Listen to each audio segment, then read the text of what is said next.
In the women's event had opened up as one of the favourites, Michelle Lee Ahye from Trinidad and Tobago, was forced to withdraw with injury. In her absence, it was Nigeria's Blessing Okagbare who qualified fastest for the final, lining up in lane 5. Bronze medalist at the London Olympics, Veronica Campbell-Brown, spearheaded a trio of Jamaicans, all targeting glory. Campbell-Brown needs gold to complete a huge collection of global crowns. Okagbare wants to prove to the world she's as good a sprinter as she is a long jumper. One of these women is 11 seconds away from a piece of sporting history.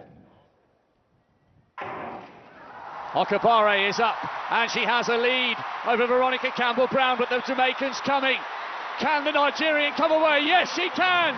Okagbare, the African queen, reigns in Glasgow tonight. 10:85. She has smashed the game's record and she's denied one of the greatest sprinters in history a Commonwealth title. Veronica Campbell-Brown was desperate to pick up this gold, but it was not to be. Blessing Okagbare has torn the Jamaicans to pieces. 10:85. She had the advantage. Campbell-Brown started to come back, but Okagbare was away. She was in the groove. She looked the best in qualification. She had the fastest time in the semis, and she's delivered the performance of her life tonight. Blessing Okagbare is the Commonwealth champion. A fantastic performance to take the gold. It's silver again for Campbell-Brown, as it was 12 years ago. This might be the title she's destined never to have, and a well-deserved bronze medal for Karen Stewart of Jamaica as well. Going to Christabel Netty from Canada. Nigeria's Blessing Okagbare was aiming to follow up her 100-metre title in Glasgow with a second gold in the 200 metres. She'd face strong opposition from both the Jamaican and English sprinters. Okagbare going for a historic sprint double, and she's got out of the blocks well. Also in lane 2, McLaughlin for Jamaica, but it's Okagbare with Henry Robinson alongside her, and she's put distance between herself and the field. But in lane 2, McLaughlin's right up there, and McLaughlin might just have the advantage. This is a real battle, but the strength of Okagbare bringing it home, and Williams comes through to take the silver medal. Okagbare winning in 22.25 seconds. 0.05 of a second outside the Commonwealth Games record. It was a little bit harder than it had been before that. She had to dig deep as she put the rounds together, and it's a silver for Jodie Williams of England in a lifetime best 22.5, and Bianca Williams for England has come through to take the bronze medal in 22.58. But Blessing Okagbare, the 100 metres champion, now in a time of 22.25 seconds, is also the 200 metres champion. At the 2014 Commonwealth Games in Glasgow, the women's sprint stage was set for history. With Trinidad and Tobago's Michelle Lee Ahye sidelined by injury, the door to gold swung open, but only one woman was ready to storm through it. That woman was Nigeria's sprint sensation, Blessing Okagbare. From the semifinals, Okagbare looked untouchable. She had already shown her class by clocking the fastest qualifying time, sending a clear message to the Jamaican trio led by Olympic legend Veronica Campbell-Brown. Campbell-Brown, a global icon with Olympic and World Championship golds, was chasing the one title missing from her glittering résumé, Commonwealth gold. But Glasgow had other plans. When the gun fired in the women's 100 meters final, Okagbare exploded out of the blocks.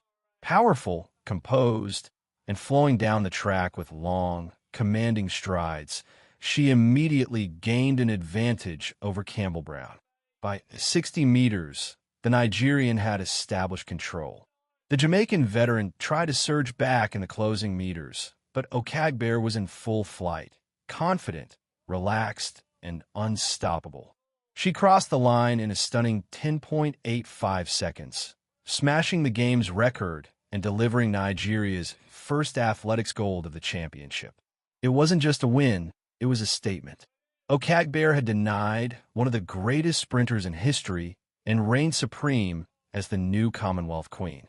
Campbell-Brown claimed silver in 11.03, while Jamaica's Karen Stewart secured bronze. But the story didn't end there. Okagbare returned for the 200 meters, determined to complete a historic sprint double. Facing strong competition from Jamaica and England, she once again rose to the occasion. Out of the blocks, she went smoothly, quickly positioning herself among the leaders. Down the bend, she maintained control, but this time the battle was tighter. Jamaica's Ahye McLaughlin and England's Jodie Williams pushed hard. In the home straight, Okagbare had to dig deeper than before. The final meters demanded strength and resilience, and she delivered. With a powerful finish, she crossed the line in 22.25 seconds, securing her second gold medal of the Games. It was slightly outside the Games record, but it confirmed her dominance. Jodie Williams took silver in a lifetime best, while Bianca Williams claimed bronze. The double victory cemented Okagbare's place in Commonwealth history.